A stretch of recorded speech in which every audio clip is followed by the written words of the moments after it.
Hi, I'm Ernest Cline, the author of Ready Player One and also one of the screenwriters of the upcoming film adaptation.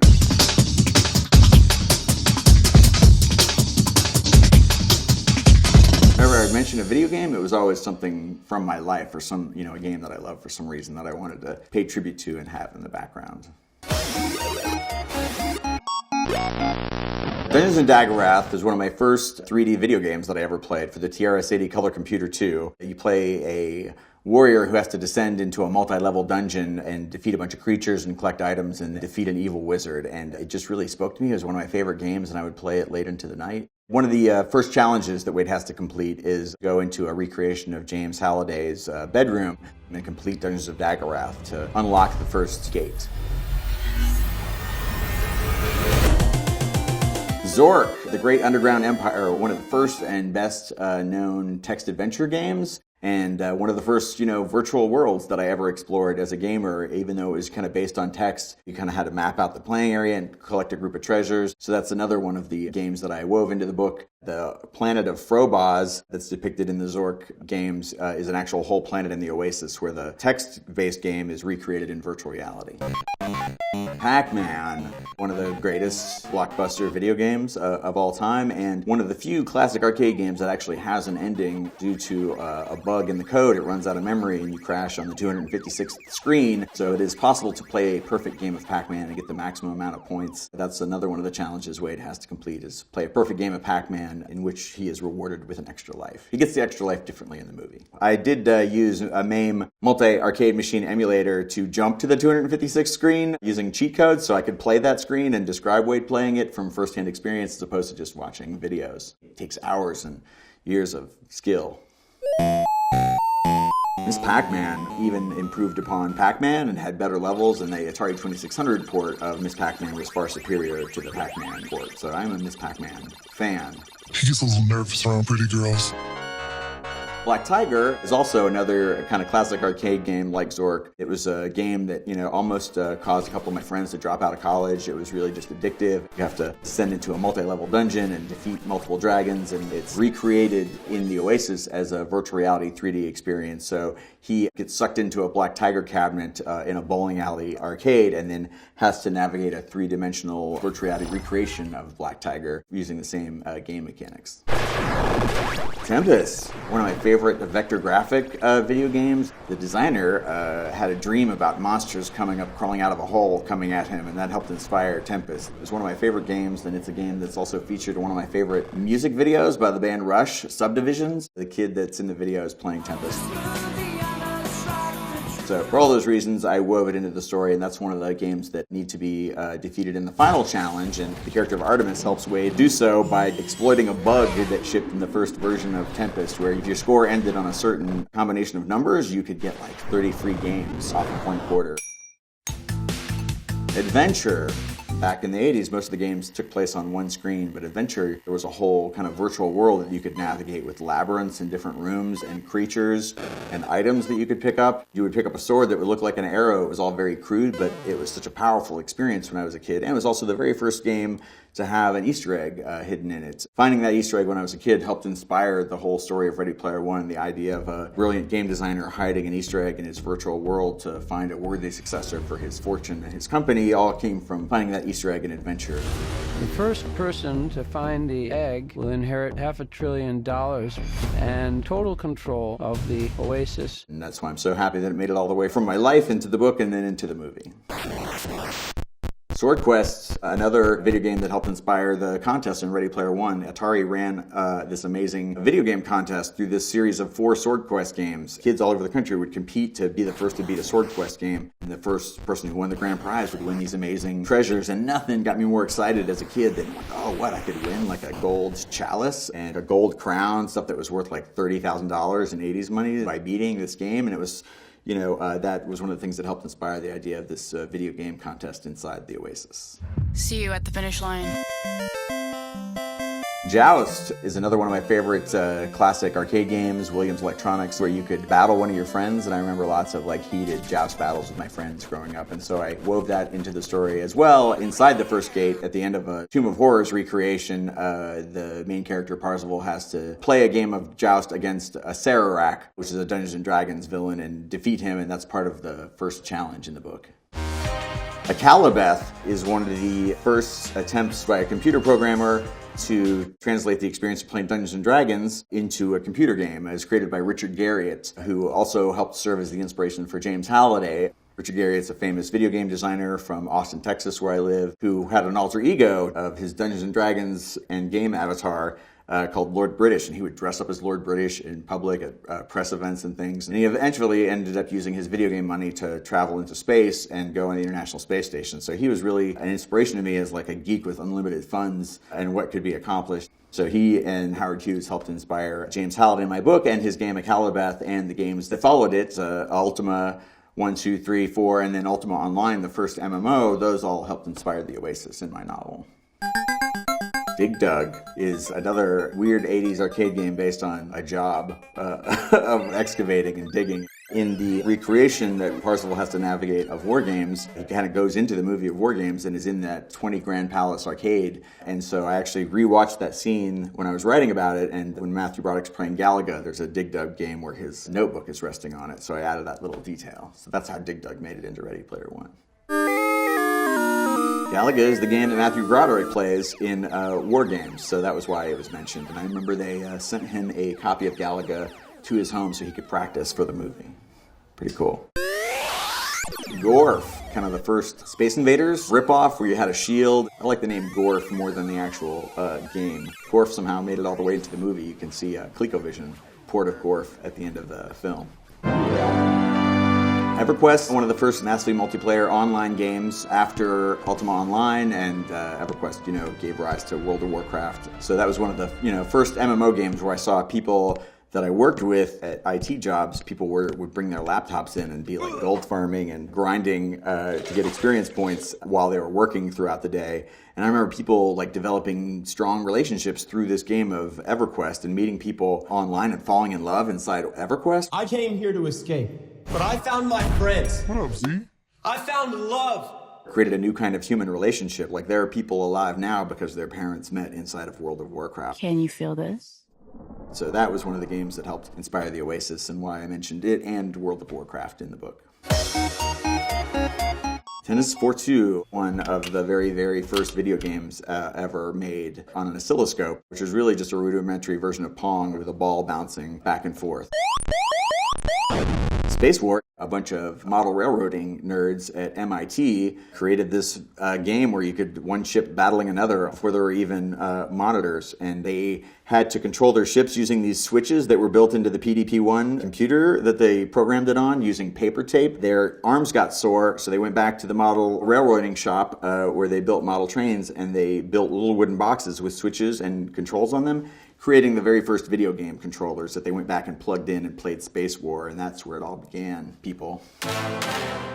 Colossal Cave was actually one of the very first text-adventure games, I think the first text-adventure game ever created, which was kind of the first virtual reality simulation on a computer. Even though it was a world built with just text, it was still a world that you could navigate and pick up items and slay creatures. I think it's referenced as a precursor to inspiring Zork, also inspiring the game Adventure.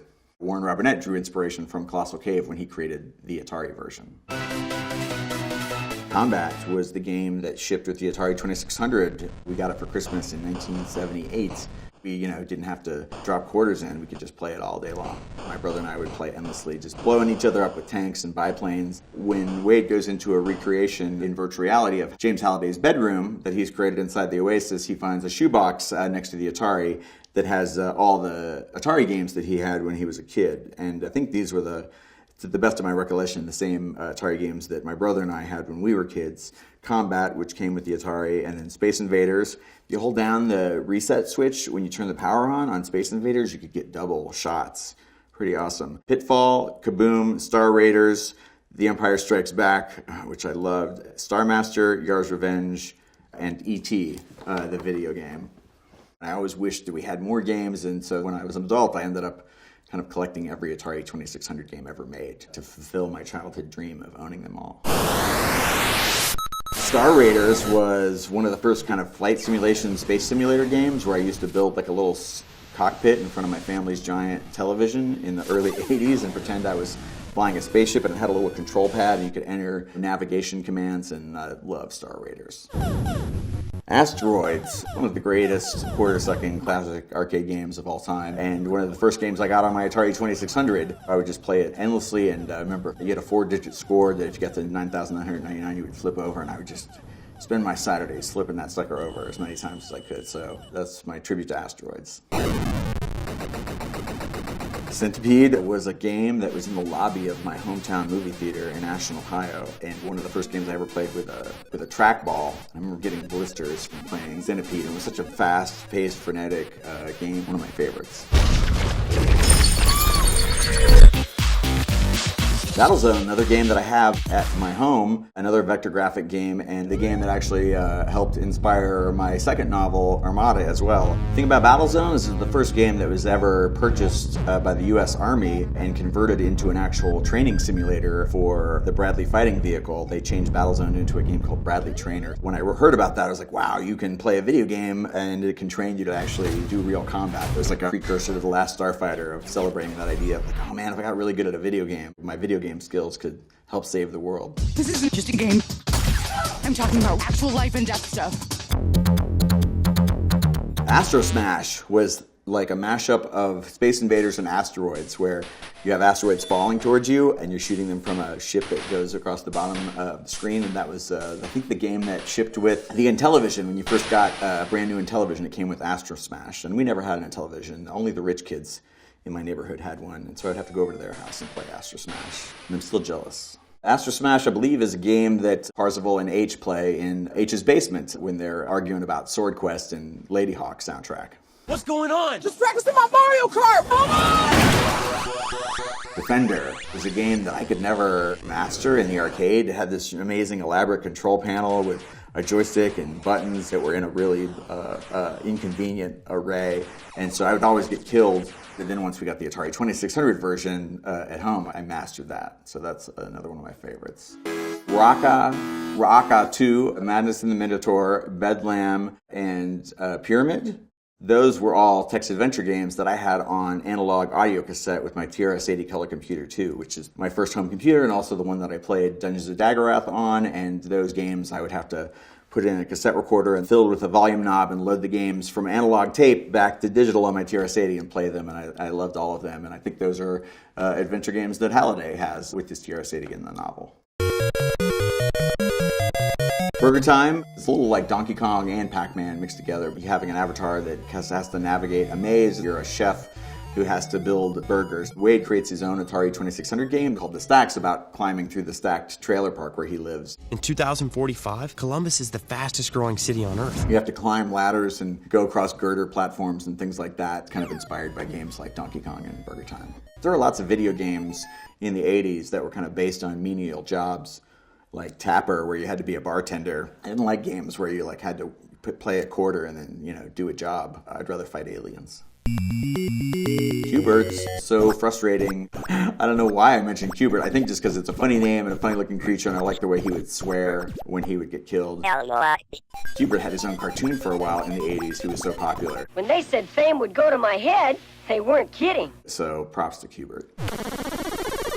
Robotron 2084 is one of my favorite games, designed by Eugene Jarvis, the creator of Defender, where you had one joystick to move your character and another joystick to pick your firing direction, so you could move backwards but fire forwards. It was a groundbreaking control system for a game, and one of the most fast-paced, frenetic games where you would feel kind of assaulted after you finished playing. Watching somebody play that who's really good at it at high speed is really impressive, and that's what Wade does in the opening scene when he's in the stacks. He's playing it on an old laptop that he's salvaged, and he's playing Robotron because it kind of helps him, escape from his life, and it's just him versus the machine, and I'm a big Robotron fan. Zaxxon, another game that I used to have a coin-op version. I would cycle them out every few years because after you have one game, you know, that's why people usually get multi-Ks. But Zaxxon, one of the first 3D isometric games where your ship could go up and down at different altitudes and you had to navigate through kind of these flying fortresses. Zaxxon was just one of my favorite games as a kid with a great name, so that was why I mentioned it in Ready Player One.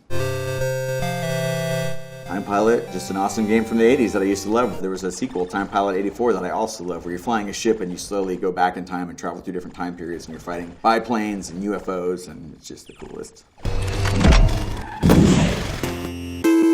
Contra is one of those two-player games like Ikari Warriors where you could like team up with your buddy and then just battle through multiple levels. Also the birth of the famous Contra code for Nintendo games, so yeah, that was another favorite.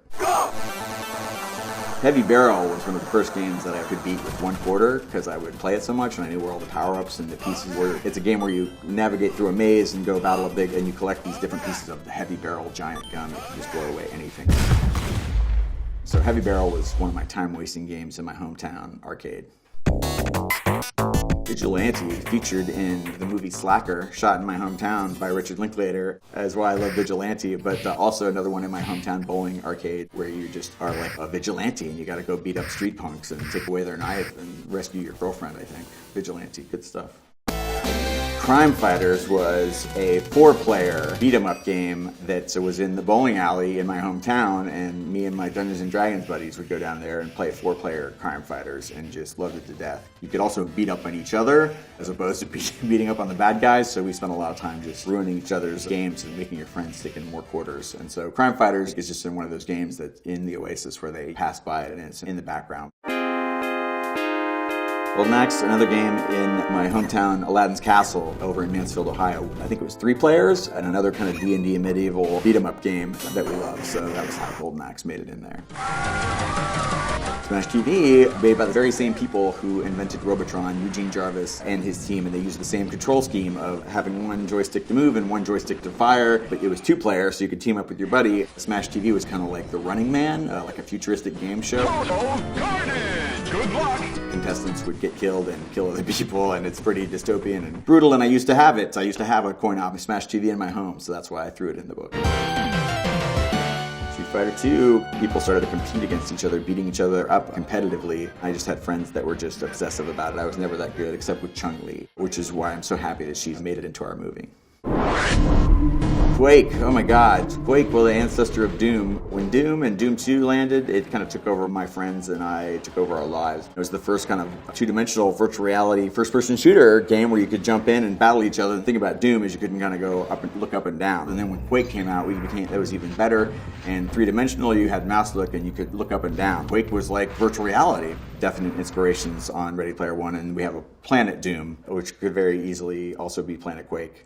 Those are some of the classic video games mentioned in Ready Player One. Do you think we got them all? I doubt it, but we gave it the old college try. And if you think of any others that we missed, go ahead and put them in the comments below. Are you willing to fight? Help us save the Oasis.